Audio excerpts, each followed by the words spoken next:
23 साल का एक लड़का लगातार अपनी 2 गेंदों पर एक ही बल्लेबाज को 2 बार आउट करता है। विकेट बड़ा था क्योंकि बल्लेबाज बड़ा था, तो खुशी में इस गेंदबाज से सेलिब्रेशन भी बड़ा हो गया। लेकिन 23 साल के उस लड़के को कहां पता था कि सिर्फ और सिर्फ 30 घंटे के अंदर उसे सेलिब्रेशन, इस जश्न की ऐसी कीमत चुकानी पड़ेगी जिसे विश्व क्रिकेट का इतिहास कभी भूल कर भी नहीं भूल पाएगा। साल 1998 में भारत, श्रीलंका और जिम्बाब्वे के बीच कोका कोला कप हो रहा था। श्रीलंका और जिम्बाब्वे को हराकर भारत पहले ही 6 अंकों के साथ फाइनल में पहुंच चुका था। जिम्बाब्वे ने भी वर्ल्ड चैंपियन श्रीलंका को लगातार 2 मैचों में रौंदकर 4 अंकों के साथ फाइनल में अपनी जगह पक्की कर ली थी। लेकिन फाइनल मैच से पहले भारत और जिम्बाब्वे के बीच ग्रुप का एक मैच अभी बाकी था। हालांकि इस मैच का कोई इम्पोर्टेंस नहीं था क्योंकि दोनों टीमों ने फाइनल में अपनी जगह पक्की कर ली थी। लेकिन क्रिकेट का हर मैच एक जंग है और जंग का हर लम्हा इतिहास की धरोहर है। इस ग्रुप मैच में जिम्बाब्वे की टीम ने पहले बैटिंग करते हुए 205 रनों का टारगेट भारतीय टीम को दिया और टारगेट बचाने के लिए जब जिम्बाब्वे की टीम मैदान पर उतरी तो जिम्बाब्वे की टीम में आज अलग ही जोश दिख रहा था। उसके 2 कारण थे। एक तो जिम्बाब्वे ने वर्ल्ड चैंपियन श्रीलंका को हराया था और दूसरा कारण था उनका हेनरी ओलंगा, जो चोट के बाद इस मैच में वापसी कर रहा था। जिम्बाब्वे का पोस्टर बॉय, जिसकी गेंद और रफ्तार किसी भी बैट्समैन को कब अपना शिकार बना ले कुछ कहा नहीं जा सकता था। इसके पहले जितनी बार भी ओलंगा भारत के सामने आया उसने पूरी भारतीय बैटिंग लाइनअप को चीर के रख दिया था। जब ओलंगा मैदान पर आया तो उसकी आंखें भूखे शेर की तरह भारतीय बल्लेबाजों को घूर रही थी और मैच के दूसरे ओवर में अपनी डाली हुई दूसरी ही गेंद पर ओलंगा ने गांगुली का शिकार कर लिया। टीम का स्कोर अभी 10 रन से 19 रन ही पहुंचा था कि ओलंगा ने राहुल द्रविड़ का विकेट लेकर भारत की दीवार को ध्वस्त कर दिया था। राहुल द्रविड़ के आउट होने के बाद मैदान में आता है भारत का विश्वास, भारत का गुरूर, भारत का घमंड, Lord of cricket Sachin Tendulkar. कहा जाता है एक ऐसा बल्लेबाज जिसकी विकेट की चाहत दुनिया के हर गेंदबाज का सपना हुआ करता था। लेकिन आज कुदरत को कुछ और ही मंजूर था। टीम का स्कोर भी 20 रन से बढ़कर 28 रन ही हुआ था कि ओलंगा ने अपने तीसरे ओवर की तीसरी गेंद पर सचिन का विकेट ले लिया। गेंद सचिन के बल्ले का बाहरी किनारा लेते हुए विकेट कीपर के ग्लव्स में जा पहुंची। ओलंगा इस विकेट का जश्न मनाने ही वाला था कि अंपायर ने इस गेंद को नो बॉल दे दिया। ओलंगा के अरमानों को वक्त ने जैसे टुकड़े टुकड़े कर दिया था। ओलंगा एक घायल शेर की तरह अपनी एक शॉर्ट बॉल से फिर से सचिन पर प्रहार करता है और इस बार भारतीय क्रिकेट प्रेमियों में सन्नाटा छा जाता है। सचिन उस गेंद को डिफेंस करने के चक्कर में ग्रैंड फ्लावर को कैच दे बैठते हैं। भारत का घमंड, भारत का गुरूर, भारत का विश्वास भारत को मैदान में अकेला छोड़कर दुख और मायूसी के साथ बाहर जा रहा था और उसके साथ साथ बाहर जा रही थी इस मैच को जीतने की भारत की उम्मीदें। सचिन जब बाहर जा रहे थे तो ओलंगा का जश्न इतना बड़ा था और इस जश्न में की गई हरकत इतनी घटिया थी जो सचिन को अंदर तक झकझोर कर रख देती है, क्योंकि ओलंगा जाते हुए सचिन को बुरी तरह से आंखें तरेरता है। जैसे ओलंगा की घूरती हुई आंखें सचिन से कह रही हूँ, होगे तुम महान बल्लेबाज औरों उनके लिए, लेकिन जब सामने गेंदबाज हेनरी ओलंगा हो तो विकेट देकर आंखें झुकाकर चुपचाप निकल लिया करो। ओलंगा को शायद नहीं पता था कि आंखें भी बोलती हैं, आंखें भी बातें करती हैं और आंखें भी चिल्लाती हैं और ओलंगा की आंखों का शोर सचिन के ज़हन तक पहुंचकर सचिन को परेशान कर रहा था। रास्ते में मिले जडेजा ने सचिन का मूड लाइट करने की कोशिश में कहा, क्या सर आज खेलने का मूड नहीं था क्या? उस वक्त सचिन ने जडेजा से बस इतना ही कहा, बस अगले मैच तक रुको। अगला मैच मतलब इस टूर्नामेंट का फाइनल मैच जो इस मैच के सिर्फ 36 घंटे बाद प्रारंभ होने वाला था। सचिन ने बाद में खुद बताया कि ये 36 घंटे उनके जिंदगी के सबसे लंबे 36 घंटे थे। सचिन पवेलियन में लौटने के बाद सीधे नेट्स में प्रैक्टिस के लिए चले गए और वहां सचिन करीब 1 घंटे से ऊपर बाउंसर और शॉर्ट बॉल के ऊपर प्रैक्टिस करते रहे और प्रैक्टिस के बाद जब सचिन अपने कमरे में लौटे तब तक ओलंगा ने भारत के टॉप ऑर्डर को ध्वस्त करते हुए 4 विकेट लेकर मैच जिम्बाब्वे की झोली में डाल दिया था। भारत 47.4 ओवर में 192 रन बनाकर ऑल आउट हो चुका था। हेनरी ओलंगा भारत के लिए कहर बनते हुए प्लेयर ऑफ द मैच बना था। सचिन अपने होटल रूम में बैठकर बार बार उसी गेंद को विजुअलाइज कर रहे थे। वस्तुतः उस गेंद ने सचिन को परेशान कर रखा था। सचिन के तरकश में हर वो तीर था जो किसी भी गेंदबाज को धराशायी कर दे, लेकिन ओलंगा की उस एक गेंद ने जिस पर सचिन लगातार 2 बार आउट हुए थे, सचिन के जहन में कुछ सवाल छोड़ दिए थे। पूरी रात सचिन की आंखों से नींद गायब थी। करवटें बदलकर सचिन ने किसी तरह से अपनी रात काटी और सुबह होते ही सचिन उस सवाल के जवाब के लिए नेट प्रैक्टिस के लिए चले गए। उधर जिम्बाब्वे के खेमे में ओलंगा को लेकर सचिन के इर्द गिर्द एक चक्रव्यूह तैयार किया जा रहा था। मैच शुरू होने से पहले ओलंगा एक बार फिर सचिन का शिकार करने का सपना देख रहा था। वहीं सचिन से वक्त काटे नहीं कट रहा था। सचिन बेचैन थे। उनकी नजर बार बार जाकर घड़ी की सुइयों से सवाल पूछ रही थी, अभी और कितना टाइम लगाओगे तुम लोग? खैर, वक्त कहाँ ठहरता है।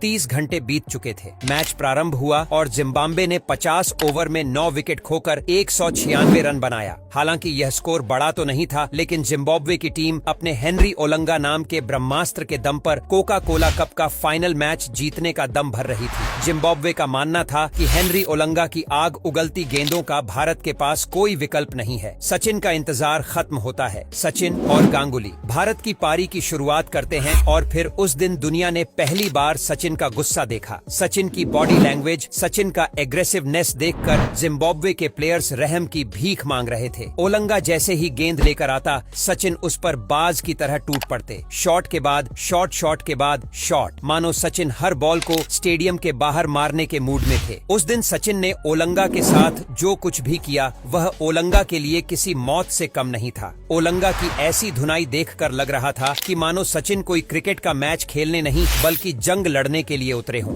देखते ही देखते सचिन ने सिर्फ 28 बॉलों में अपना अर्धशतक पूरा कर लिया और सचिन ने सिर्फ 92 बॉल खेलकर 124 रन ठोककर महज 30 ओवर के अंदर ही जिम्बाब्वे को उसकी असली औकात बताते हुए कोका कोला कप का फाइनल मैच बिना कोई विकेट गंवाए भारत की झोली में डाल दिया था। सचिन के तेवर का अंदाजा आप इसी बात से लगा सकते हैं कि जहां सचिन के 92 बॉल में 124 रन थे, वहीं दादा ने इतनी ही गेंदें खेलकर सिर्फ 60 रन बनाए थे। जिम्बाब्वे के ड्रेसिंग रूम में सन्नाटा छाया हुआ था। ओलंगा एक कोने में सर पर हाथ रखकर बैठा अफसोस कर रहा था कि बिना मतलब उसने वह जश्न क्यों मनाया। क्या जरूरत थी उसे सोए हुए शेर के कान में उंगली डालकर उसे जगाने की। जिम्बाब्वे के ऑलराउंडर हीथ स्ट्रीक ओलंगा के पास जाकर कहते हैं, जब सचिन जैसा बैट्समैन ठान ले तो दुनिया का कोई भी गेंदबाज उसके सामने कुछ नहीं कर सकता है। निराश मत हो, सिर्फ सीख लो और जिंदगी में आगे बढ़ जाओ। कोका कोला कप के बाद जिम्बाब्वे ने पाकिस्तान के खिलाफ एक टेस्ट सीरीज खेली और ओलंगा ने एक ही पारी में पाकिस्तान के 5 विकेट लेकर यह सीरीज जिम्बाब्वे को जितवा दी। इस सीरीज में Olonga man of the series भी बना, लेकिन इस बार एक फर्क था। ओलंगा ने सबसे ज्यादा विकेट लेने के बावजूद किसी भी विकेट का वैसा सेलिब्रेशन नहीं किया। सचिन की उस धुलाई से ओलंगा को एक सबक जरूर मिल गया था। कॉन्फिडेंस वॉन्फिडेंस सब अपनी जगह पर। बिना वजह सोए हुए शेर को जगाना न उसकी सेहत के लिए अच्छा है, न उसकी टीम की सेहत के लिए।